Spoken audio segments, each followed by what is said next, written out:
Continuando o vídeo sobre funções preparatórias, o vídeo foi cortado quando eu estava falando sobre o zero peça. Então, o código G54 ativa o zero peça como referência na nossa programação. Mas eu posso gravar mais de um zero peça na minha máquina. Por isso que vai do G54 até o G59. Por exemplo, quando eu vou usinar uma peça em que são necessárias mais de uma ferramenta, para cada ferramenta eu tenho que gravar um zero peça, mesmo que seja no mesmo lugar. E o zero peça a gente grava antes de elaborar a programação. Nos próximos vídeos, quando eu mostrar para vocês como mexer no simulador, aí vocês vão ver direitinho como que a gente faz para gravar o zero peça. Ok? Mas essa função, então, ativa o zero peça na nossa programação e ela é uma função modal, então a gente só precisa usar uma vez. Continuando. G90 e G91. Quando a gente programar em coordenadas absolutas, a gente vai usar o G90 e em coordenadas incrementais a gente usa o G91. Esse código também vai lá nos comandos tecnológicos, onde a gente define vários parâmetros de trabalho para nossa usinagem. Continuando,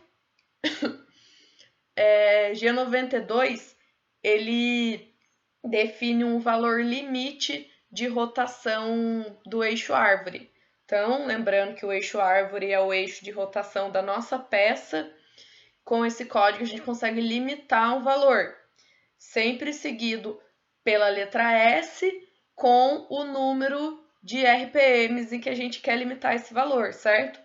Então, toda vez que aparecer o G92, em seguida vai aparecer a letra S e o número de rotações por minuto, ok?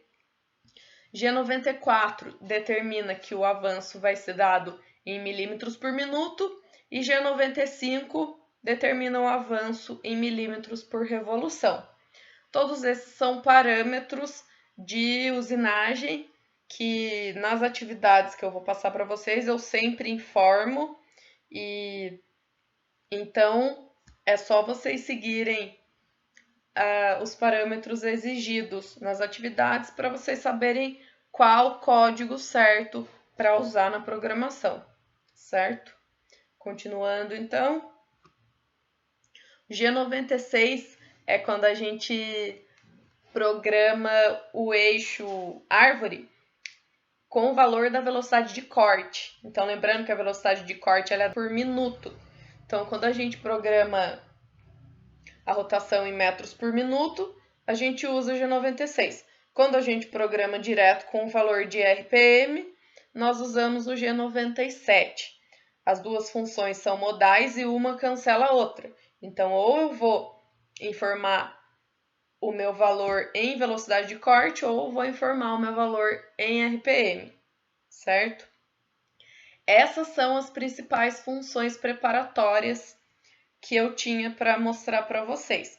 Além dessas, tem muitas outras, inclusive outras que a gente ainda vai estudar ao longo das aulas, mas por enquanto essas são as funções básicas que a gente vai usar no começo, para começar as atividades, certo?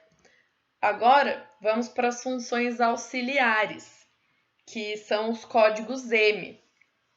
A diferença básica entre as funções G e as funções M é que as funções G, além de definir alguns parâmetros da máquina, elas são as funções que controlam os eixos da máquina. Então, as funções G controlam o movimento da ferramenta. Já as funções M, elas não interferem nos eixos. Então, elas são funções para outros movimentos da máquina, como os que eu vou listar aqui agora para vocês. M03 e M04 são funções para ligar a rotação do eixo árvore. Então, na hora que o comando numérico lê esse código, ele liga o motor que controla o eixo árvore e a peça começa a girar. M03 é quando a gente quer que a peça gire sentido horário, M04 quando a gente quer que a peça gire no sentido anti-horário. E o M05, ele desliga a rotação do eixo árvore. Então, M05 geralmente vai lá no final, nos comandos finais do nosso programa, certo? Quando a gente manda desligar e acabou. O M06 habilita a troca de ferramenta. Então, ele é bastante usado em processos de usinagem onde a gente precisa de mais de uma ferramenta ao longo da usinagem. Por enquanto, a gente não vai usar o M06 porque a gente trabalha com uma ferramenta do começo ao fim. Mas, quando a gente precisar trocar de ferramenta para fazer outros tipos de processo, a gente sempre usa o código M06 seguido de novo pelo código T com a próxima localização da ferramenta. Então, vai ser T seguido pelo número da posição da ferramenta no suporte, certo? E M30 é o código que estabelece que o programa terminou. Como a gente já viu, o M30 sempre aparece no último bloco da programação, ok? Agora eu quero que vocês voltem lá no primeiro vídeo e analisem bloco por bloco para identificarem o significado de cada código que a gente viu aí ao longo desses vídeos.